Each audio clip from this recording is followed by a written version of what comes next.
Hi, my name is Nicole Rawson. I'm the founder of Screen Time Clinic, and I'm thrilled to present today with Emily Cambria.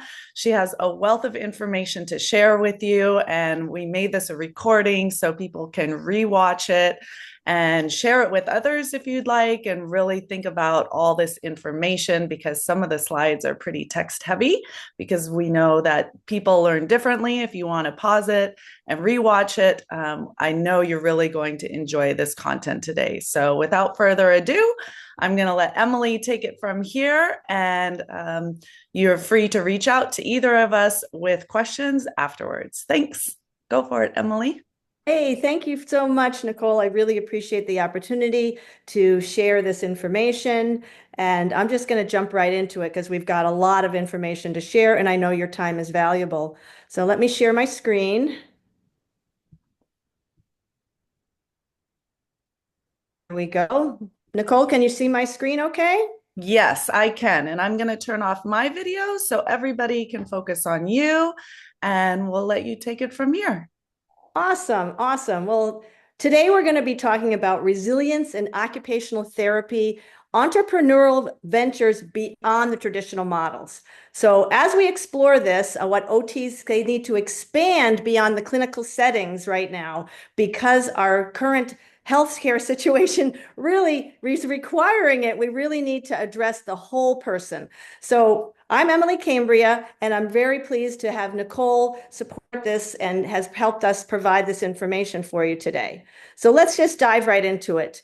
First of all, I want to say thank you so much for giving me your time and your energy, and I hope that you leave this feeling inspired and empowered to go forward and use this information. So you've met me, Emily Cambria. I'm also of Buzz Mama, Invincible Energy. I'm the CEO of Project Wellness, and I am the founder of Women Rocking Aging. And Nicole Rawson is our founder of Screen Time Clinic, and we're very thrilled to be able to bring you this information. So today's journey, first we're going to do an introduction where you'll hear about my personal journey as an OT entrepreneur. We're going to talk about emerging opportunities where you can explore some practice areas beyond the traditional clinical setting.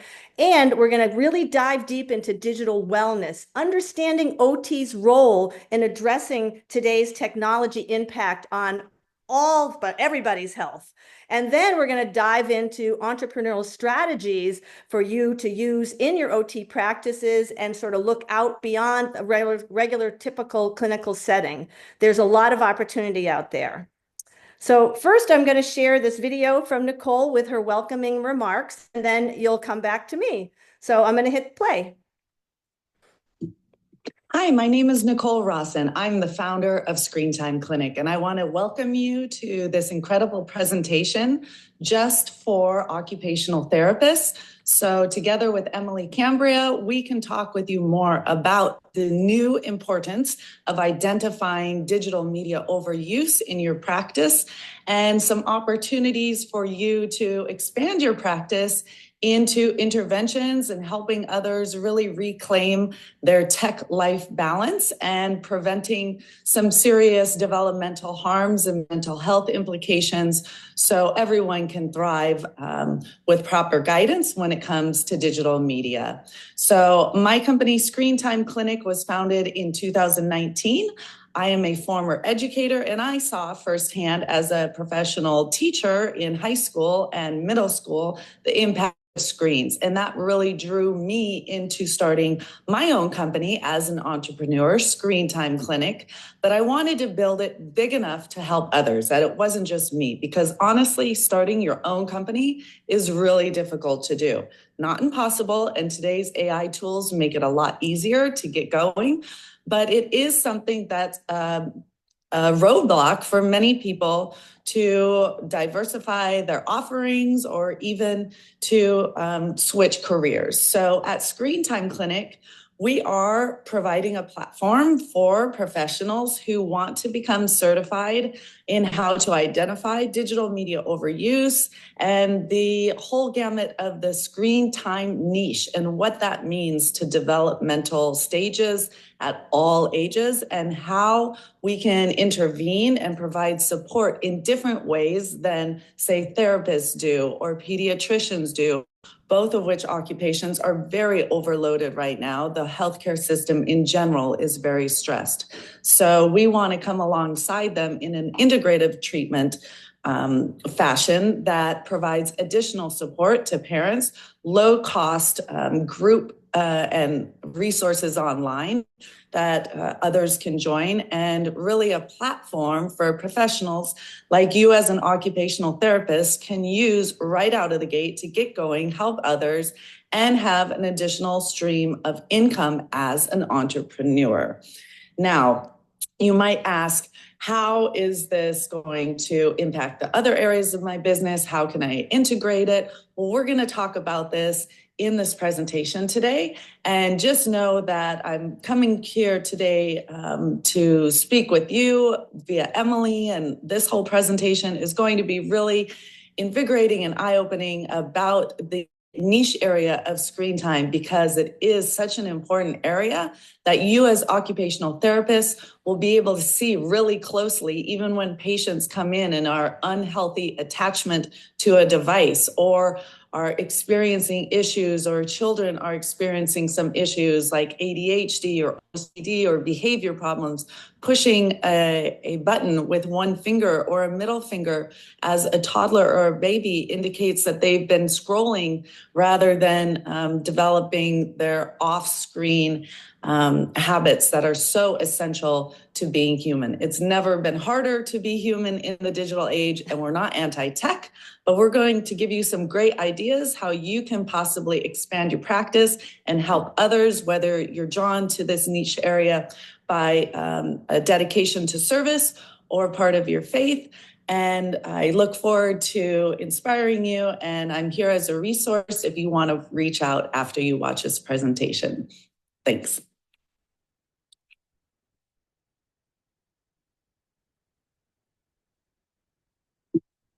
Hi, my name is Nicole. Okay, that was amazing. Nicole is a wealth of information.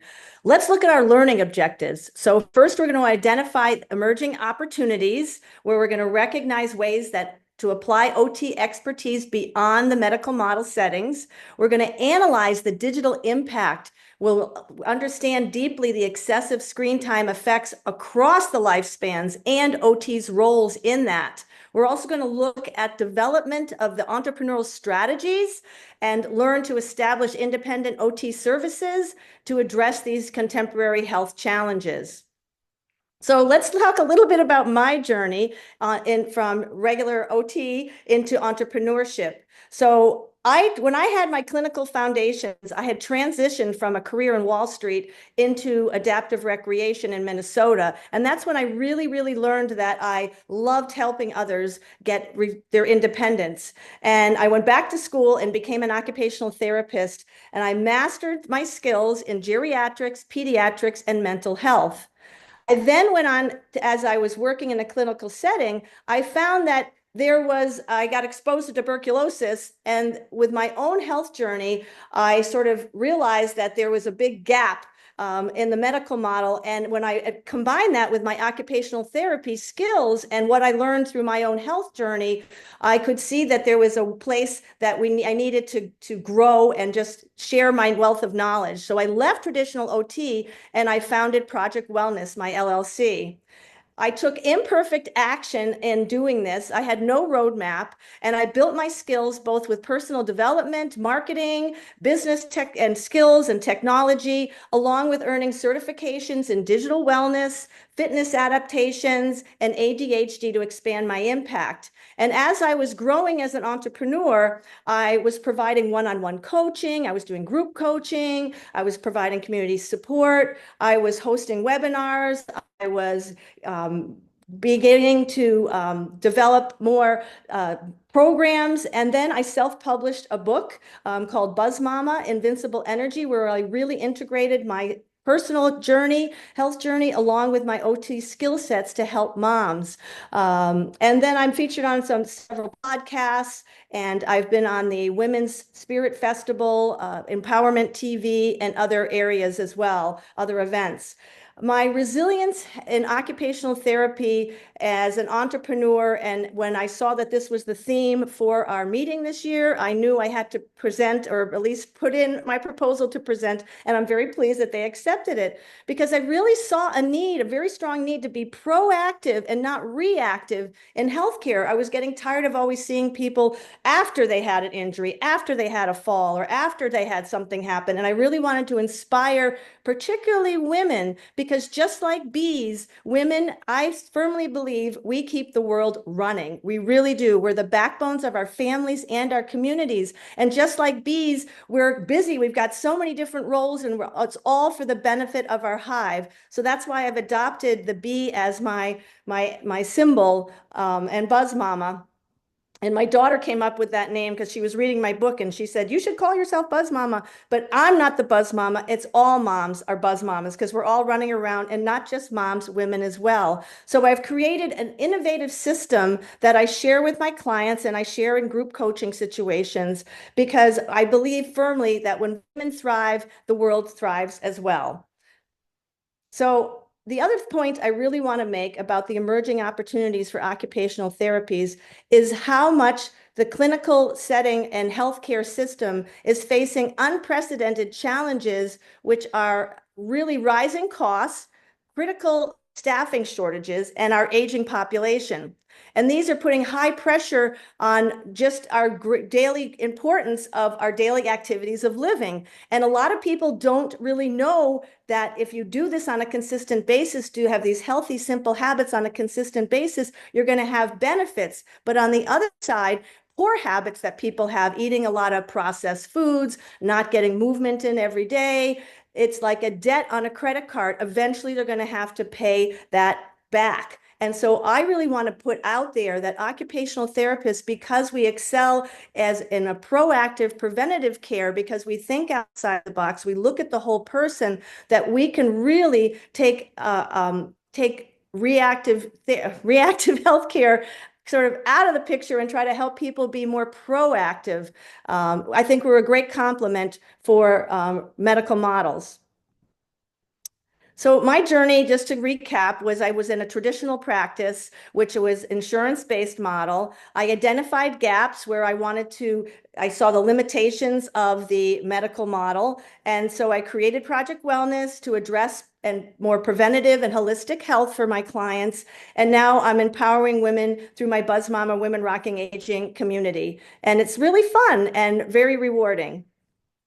So why is traditional model limits OTs?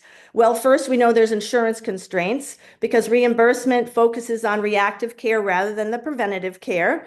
It has a narrow focus, so traditional settings often restrict OTs to addressing just the daily activities, or we're just very limited in a medical model.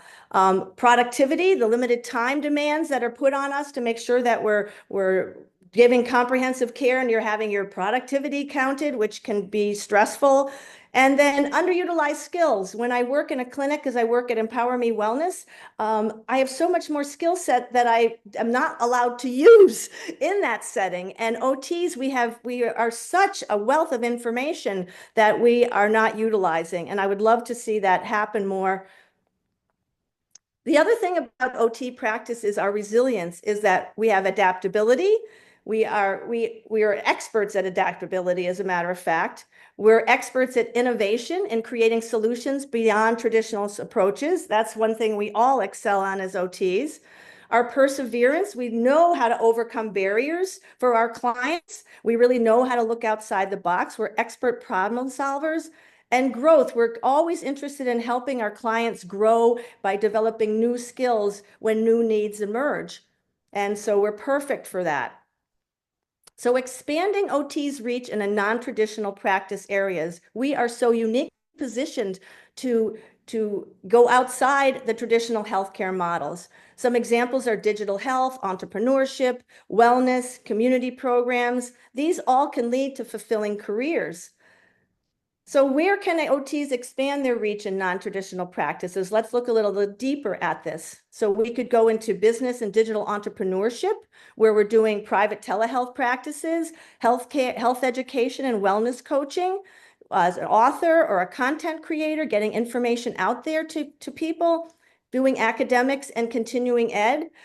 I'd also like to throw in here doing just like a group practice. You don't have to think of your telehealth practice as one-on-one coaching. You could do a brick and mortar practice where you have 4 or 5 OTs, all with certain expert areas where you're helping people be proactive with their health. Just like a PT has a rehab clinic of different PTs that are servicing people, OTs could create that kind of environment as well for themselves and pooling together their resources.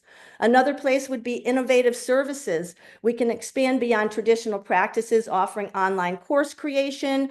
That's something that I did at first when I first started my entrepreneur journey. I have an online course called Wellness for Midlife. Product development. I have another friend who has developed what's called OT Park Box, which is a pediatric box for children to help with their fine motor skills development. Consulting and corporate wellness. Wait, we're going to talk about corporate wellness a little bit further on. That is a great area that there's a lot of growth happening in there. And marketing and business coaching for OTs. And you'll learn more about that later as well. We have the expertise, we have the creativity to create innovative services in today's environment. Wellness-based OT services, which is what I firmly believe we need and we really need to go into. The world needs us so bad. Areas, if you want to really specialize, chronic disease prevention, hormonal health and women's wellness, digital wellness and screen time coaching. We'll be talking about that deeper. Stress management and mindfulness. After COVID, mental health has been a real struggle for everybody. That's a huge need area. Nutrition and gut health coaching, sleep and fatigue management, adaptive fitness and movement coaching, holistic aging and longevity. I kind of have a little bit of all of this thrown into my services, but you can really specify and really get more specific on a certain area. OTs bring functional, habit-based approach to wellness, and they can help individuals create sustainable, healthy lifestyles. So the community-based OT, this is another area that you can go into where you're working in schools, early intervention, senior centers, workplace, ergonomics, again, corporate wellness programs. Public health and advocacy is another area that OTs can go into that's not necessarily in your traditional medical model. Consulting, again, health and wellness programs, working on legislation to help keep people getting the services that they need are all there at the community level for OTs to thrive in. So I wanted to introduce 2 OTs that have really taken their skill set outside the box. And if you don't know Coach Darlene Santori, you really need to. You need to follow along with her. She's amazing. She is board certified occupational therapist for 26 years. And she started to apply her OT principles to performance coaching. And now she coaches professional athletes in all of the major programs, you know, the Major League Baseball, the NFL, the hockey, and all of them. She is the go-to expert for even world leaders. She is amazing. So you can find her on Instagram and you can find her on LinkedIn and Facebook. She is going to be the keynote speaker at the American Occupational Therapy Association. And if you can go virtually, and she's speaking on Thursday of that event, and I highly recommend it. And I highly, highly recommend taking out her book. She's also an author. Purchase her book called The Art of Bouncing Back, and you will see OT skill set throughout her book, but so uniquely presented that it's amazing. I love her book and I highly recommend it. And she's also the host of the Awakening Greatest, which is a great podcast. And I asked Darlene to send us a message. And so this is a special message from Coach Dar to all the OTs in Maine. And I'll read it to you. She said, I didn't know when I left traditional OT as the president of a rehab company that I'd be using OT skills as a performance coach for athletes and CEOs. pro athletes and CEOs. I knew my OT training and my business school gave me the foundations to build on, and I'm grateful for my innovative mind pioneered a new way. I'm working with the university to bring a special sector for OTs to work in peak performance sports performance, which I think that is amazing, amazing. So that's Coach Dar. Check her out. Let's see. The other case study I want to bring to you is Reina Oliveira. She is amazing, and she has the founder of the company called Taking OTs Online. And what she does is she helps OTs and healthcare professionals build a thriving in-person or digital practices, creating anything from summits to ebooks to courses to digital products through her individual coaching. She also does group coaching. She has masterminds. She has a most valuable player course and free trainings in her group. She helps with branding, marketing, and one of her many successes is called OT Park Box. I highly recommend you look them up on Instagram because they're doing amazing things where they're providing in-person pediatric programs in California. And she has built a 7,500 member private community on Facebook of OTs, all providing continuous support. So to connect with Reina, you can reach her at, I have her contact information here. When I spoke with her about this presentation, she wanted to share with you, do it scared. She said, have belief, even if you lack confidence, because confidence only comes with taking imperfect action. I love that. Okay, now we're going to shift gears a little bit here, and we're going to talk about the growing demand for wellness-based OT interventions. So right now, the marketing trends favor OTs becoming entrepreneurs and staying in that medical model. Consumers are spending on wellness services has grown over 30% since 2020. Preventative care models are expanding rapidly across healthcare systems. Post-pandemic mental health awareness has created a new entry points for OT services, and digital wellness concerns are generating opportunities for specialized OT interventions and also needed in regular medical model because there's as you'll learn later, digital wellness is so needed. And of course, the aging population is seeking quality of life solutions, but beyond medical models. See by this chart, preventative health is growing, but digital wellness, the opportunity there's a huge demand for that. Stress management and corporate wellness as well. And all this compared to traditional OT, the opportunity is there, and it's time for OTs to come out and use their education. We have doctorate degrees, we have master degrees. We need to go for it and help our country, help the world. So emerging opportunities for OTs, and I want to do the focus area. We're going to talk about digital wellness intervention. So first, awareness. We're going to go over harmful digital habits and genetic risks for overuse. We want to learn and we're going to understand about the digital impact on all areas of health based on individual sensitivities and ages. Talk about intervention, implementing age-appropriate and cautious digital practices and intervention, and maintenance, sustaining healthy digital habits long-term, a long-term plan. The science of screen time. Behavioral impact. It affects our social skills and our daily habits. Screen time does. It affects our cognitive function because it influences our attention and our executive function. The neurological development, it's affecting how our brains are shaped and the neural pathways are laid down and the connections made. Our central nervous system continues to develop until age 27, and children are on these screens at such young ages that we still don't know what the long-term effects of this is going to be. So we have to get really proactive with protecting the development of the brain. And you'll see later on, we'll keep going here. So I have to point out that this is a featured research called The Anxious Generation. And this was the key focus was how social media and modern parenting impact youth mental health. And the core argument was that smartphones and social media use correlates with unprecedented rise in adolescents' anxiety and depression due to lack of free play, risk-taking, and motor skill development. So this provides OTs with evidence-based framework for digital wellness interventions across the developmental stages. The digital impact across the lifespan is pretty intense. And as you can see by this slide, children and teens that delay motor skill development, which blew my mind that that's happening. And a lot of it is actually overlapped with actually how much time parents spend on their phones in front of their children. They are seeing both language development delays and gross motor delays as well, which is incredible that that's what's happening because they're on the phone. Reduced face-to-face social interaction, increased attention difficulties and academic challenges, and habits and symptoms likely to last a lifetime if not addressed early on. Let's look at the impact on adults, workplace burnout, and decreased productivity. Eye strain, muscular skeletal issues from your neck and your thumbs from scrolling, reduced physical activity.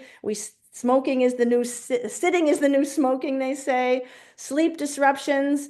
How many people go to bed with their cell phones in their bed and scroll, which that affects your pattern. I could go on and on about the effects of screen time with adults and overuse of their phones. Older adults, this is another area that I'm passionate about. Cognitive fatigue from complex interventions, impaired IADLs to tech dependence, solar isolation from the digital analog divide because they don't know how, increased risk for scams and financial predators. That's a huge one.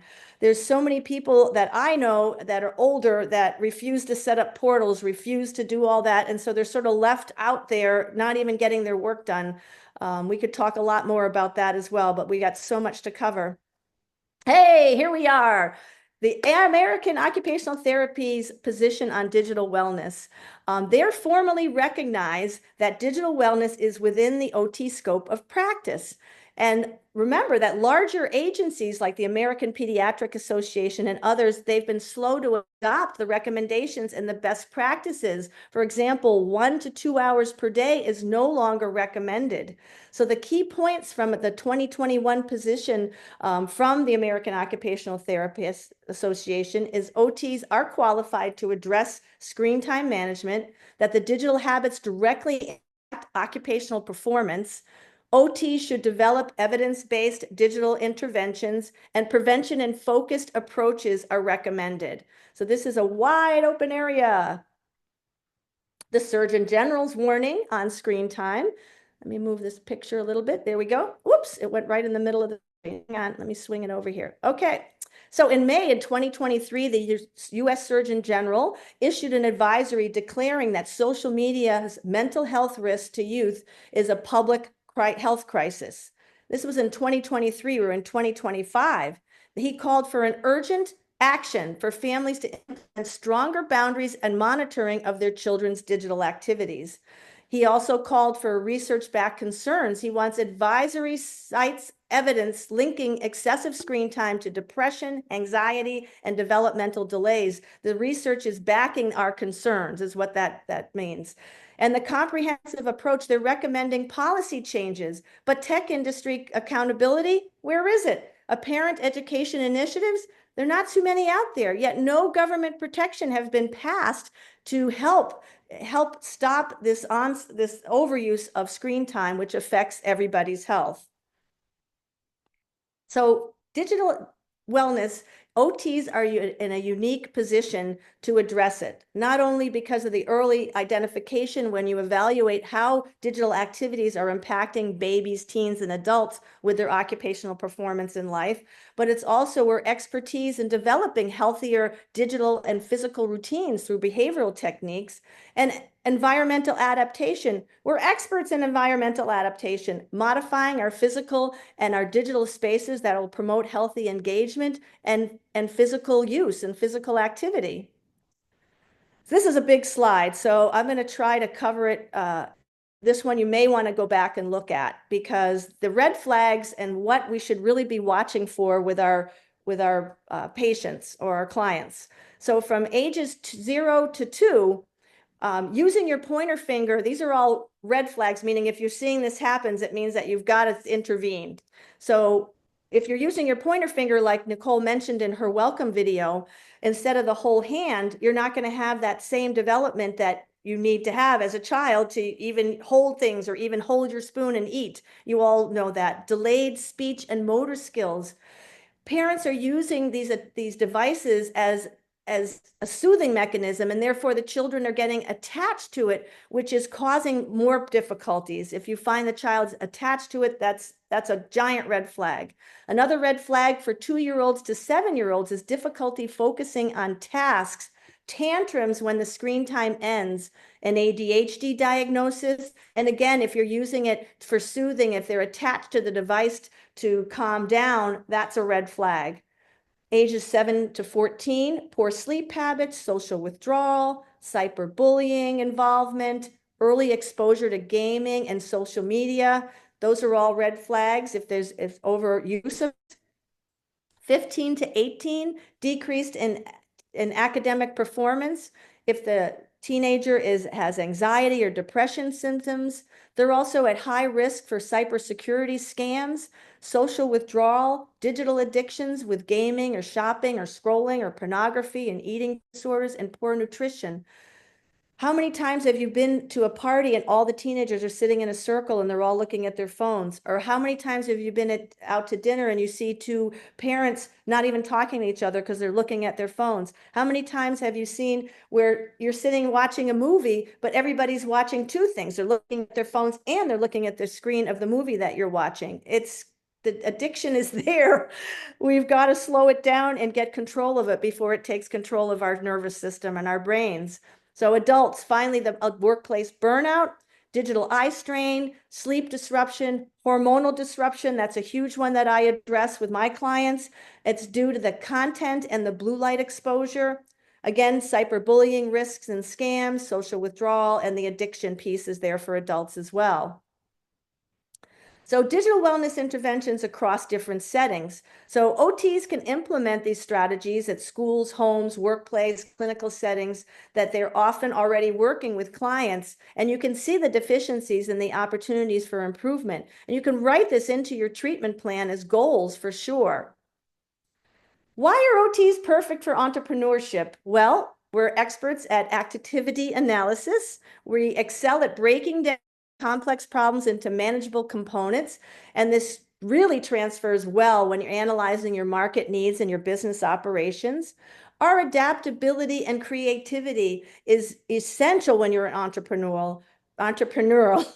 And then the holistic perspective, OTs consider the whole person. That's one thing I love about being an OT. We look at the whole person and our environment around that person. And this translates so well to business planning and service delivery models. Market opportunity, 78% are digital device users. That's the percentage of Americans that are experiencing digital-related health and physical issues. Boom, they need us. $4.5 billion, the wellness market, they're spending annually on preventative health services in the US. The need for personal guidance, given the information overload with online saturation, is there. My husband's saying right now is, I just can't take it anymore. I can't handle all this stuff that they're always throwing at me. It's so overwhelming. I can't imagine what it's like being a young person today or an older person. It's just overwhelming. And 27% of the growth is growth rate. So the increase in demand for health services outside the medical model is growing by 27%. Business models for OT entrepreneurs. You could go into private practice and do a cash-based wellness service focusing on prevention and lifestyle optimization. And this is where when I say private practice, I want you to think not just solo practices. I really want you to think outside the box and think about a group of OTs creating a private practice. Think of the power that would have for the wellness of our nation. Corporate wellness programs are so growing right now and are so in need. Great money making for OTs, because if you're charging $5 for a corporation per person and you have that by 100 people, then you've got it'll multiply and add up greatly. So workplace programs addressing ergonomics, stress management, and digital balance, so important. When people take a break, they usually pick up their phone. They're not taking a break from their screens. They're looking at their phones, checking messages, scrolling. They're not getting the breaks that they need. And they go home, they do the same thing. Digital business, you can do online courses and membership programs. I'd love to talk to anybody who wants to develop a membership program, and telehealth consulting services and consulting expert services for organizations, schools, and tech companies on health optimization, so badly needed. So let's spotlight I got to bring this thing over here. Let's spotlight Screen Time Clinic niche and the area of need, okay? So Nicole identified a need. She recognized the growing digital wellness crisis affecting all age groups and the need for grassroots intervention services with on the front line, plus the overwhelm of pediatricians and therapists unable to adequately help families. And families are struggling. And she provided ready-to-implement solutions. She developed evidence-based protocols for addressing and assessing and digital overuse that professionals and educators can use with basic training via certification process. No need to create your own website, tools, or trainings. You can work with Screen Time Clinic. She built a network and established global professionals, a net of trained practitioners, digital wellness, and she's built an amazing community. Very, very proud to be affiliated and have met Nicole. And the expanded impact that she's making, she's got a cost-effective membership option to offer a range of services to schools, families, and organizations worldwide. So, what are your steps as an OT if you're interested in becoming an entrepreneur and developing your own practice? So first, you would need to identify your niche. That's your specific population or problem where your expertise shines. Create service offerings. So you develop your package of the problems that you solve for your target clients, and then you set up your operations, or you can join a company that offers a business platform similar to what you're doing. And you can establish your legal structure, your pricing, your policies. You can market your services and build your brand. And that's a whole nother thing to talk about, marketing. We don't have time to go over that in detail today. And then you'll scale and grow your company and refine your offers as things progress. So here are some examples of some digital OT business models. Online courses we mentioned earlier, the membership programs, that's where you get reoccurring revenue with ongoing support and resources, and virtual consulting is another way you can do one-on-one, delivering your services remotely. Corporate wellness opportunities. So specifically, you could do an ergonomics assessments, you could do stress management programs, digital wellness interventions. You could kind of do a combination of all of this if you wanted to go into corporate wellness opportunities. And there is a strong need, and companies are looking for this service, and OTs are positioned for this. Really, we have the skill set. So building your OT business, the legal foundations. So first you need to choose your business structure. So you could select your appropriate entity. It could be doing business as an LLC or a S Corp. It's based on your liability concerns and tax implications. Verify your license requirements, research what your license allows in your state for non-traditional services. Secure your insurance coverage, make sure that you have the proper liability and business insurance for what you're offering, and then create your service policies. This is really important that you get it in writing and there's a lot of support out there with this type of a document, and it really just lays out the nuts and bolts of what your services you're providing, what your expectations are of your clients, if they cancel, what's your cancellation policy and that kind of thing. And that's really, really good. And again, as it says in here, utilize advances in AI to assist you in setting that up. It's really quite easy. AI makes a lot of this really helpful. So, oops, back. There we go. Okay. So financial models for entrepreneurs. So you have the fee for service, where it's the direct payment, and you could do, cash, or if you want to get down the insurance road, you can try that as well. That's I just do cash for service. I don't accept any insurance. You have a package program where you have your services bundled at a set price. A subscription, that's where the monthly renewal happens every month, that you have your services going on a membership basis, and you offer different things throughout the month that provides that membership. And you could do a combination of this. You could do a hybrid, which kind of adds them all together. And then marketing. So you have to really know your client, clearly define who your client is, what their needs are, what their specific problems are, where they hang out, craft your message. This isn't something that happens like blink overnight. It kind of evolves as you're growing. So don't stress out if you don't have it. It's kind of a work in progress that will always be growing and changing. And it's like a living being, your marketing program.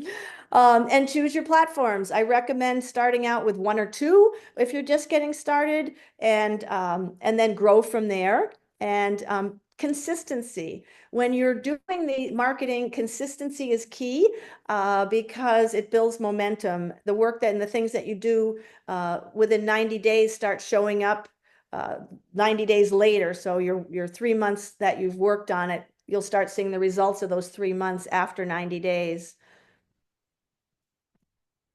So challenges and solutions in OT entrepreneurship. So one of the challenges is not just for OTs, but for anybody when they want to start out something new, that is imposter syndrome. Many OTs doubt their ability to work on the outside traditional settings, but the solution is to start with what you know. Build your confidence by serving one client well and then expand gradually. Another challenge for OTs is the business knowledge gap. Most OT schools don't teach us about business schools, but there's plenty of opportunity to expand your business knowledge. Invest in your business education, take courses, find mentors, join entrepreneurial communities. I did all of those. Another challenge is market saturation fears. You'll worry that there's too many people and competitors in the wellness space. But if you develop a unique approach based on your specific OT knowledge and personal experience, I think there's opportunity there. I think OTs are such a wealth of knowledge that has not been tapped. I think it's time for us to get out there and show the world what we can do and how we can help our world stay healthier. So basically, my success story as Emily Cambria, AKA Buzz Mama, is I identified that need where I recognize a demand for proactive aging, gut health issues, and lifestyle support for busy women that were seeking balance, energy, and sustainable wellness beyond traditional healthcare. I then took my OT lens to that, and I designed a personalized coaching program to energize and create independence for healthy aging. And then I went on to create more programs that were simple online courses, my coaching. I published a book. I have free resource guides on gut health and lifestyle redesign because I really want to create that energy and vitality for anyone that comes in contact with me, whether you're my client or not. And then I built a community and I'm expanding my reach. So I founded Buzz Mama's Women Rocking Aging group. It's a Facebook group that embraces healthy ways to age. I've been featured on podcasts and guest speakers, and I'm honored to be here speaking with you, and I'm expanding my impact. Tools and technology tools for entrepreneurs. Zoom, Canva, two of my favorite things. Canva's so much fun. ConvertKit, QuickBooks, that's for your accounting. Calendly, that's for booking appointments. And of course, ChatGPT, artificial intelligence can really help you. And these platforms can streamline and automate your operations, create very professional content, help you manage your finances to reach your audience effectively. It helps you reach more clients. It helps you set up passive revenue streams, which is great, and helps you utilize your network of clients and create your marketing campaigns. All really important to learn. And there's so many with AI, all these things. You can Google a lot of this stuff. If you're stuck and you're working on something, you can Google how to do it, and it gives you the 1, 2, 3 step how to do it. And I'm pretty much been self-taught on all of these things. So your first year growth milestones, I just want to kind of give you a snapshot. It's not like you get started as an entrepreneur and bam, you're off and running. The first month through the first 3 months, you're going to be establishing your business. You're going to create a basic website and get your presence going and create your first service offering. 7 to 9 months, you're going to increase your marketing, begin networking, trying to get referral sources going. Referral business is wonderful. And consider adding additional services based how things are going. 4 to 6 months. Oh, I jumped ahead. Sorry, I read the wrong slide, but let's back up. So 4 to 6 months, you're going to secure your first paying client. You're going to gather your testimonials, which are very important, and feedback, and refine your services. Then 7 to 9 months, you'll be increasing your marketing and maybe consider adding another service. And then 10 to 12 months, you're going to evaluate your financial performance, your plan for scaling, and set new goals for your second year. So measuring your entrepreneurial success. So you see here by the pie chart that your financial stability is pretty much equal to your work-life balance. And then your client outcomes are actually very important as well. And your professional growth, it all balances out. So sort of gives you a different visual. So key takeaways from your entrepreneurial journey. So we recognize an opportunity where OTs are uniquely positioned to address emerging wellness needs beyond clinical settings, building a with a solid business fundamentals while leveraging our clinical expertise, creating an impact. So we're developing innovative solutions for the modern health challenges like digital wellness, and embracing growth. So we're going to continually evolve our services based on our clients' needs and market trends. So what's the next step for you to take today? So your reflection, I want you to think about is what's one way that you can expand your practice beyond traditional OT roles. And if you want to take action, even though it might be imperfect action, go for it. Identify a specific need in your community that your OT skills can address and get to it. Start this, go for it. So I really am so grateful for you to all have listened to this presentation. And Nicole and I really encourage you to reach out to us with any questions or to continue exploring any entrepreneurial possibilities in OTs. And you can reach us by our emails. And so I'm info@emilycambria.com and Nicole's is nicole@screentimeclinic.com. And I want to thank you so much. And I see Nicole is back on here. Thank you so much for listening. Of course. Great presentation, Emily. And I look forward to keeping in touch. Reach out to Emily or myself. And I know it's a lot to process, but that's why we created a certification process. That would be the next steps, or just a referral to Emily or myself if you're seeing these signs of screen time overuse and you want to know how to help your clients immediately before maybe you jump into entrepreneurship. So with that, I'll wish everybody a good day. And thanks so much again, Emily. Great presentation. Thank you so much for having me, and have a good day.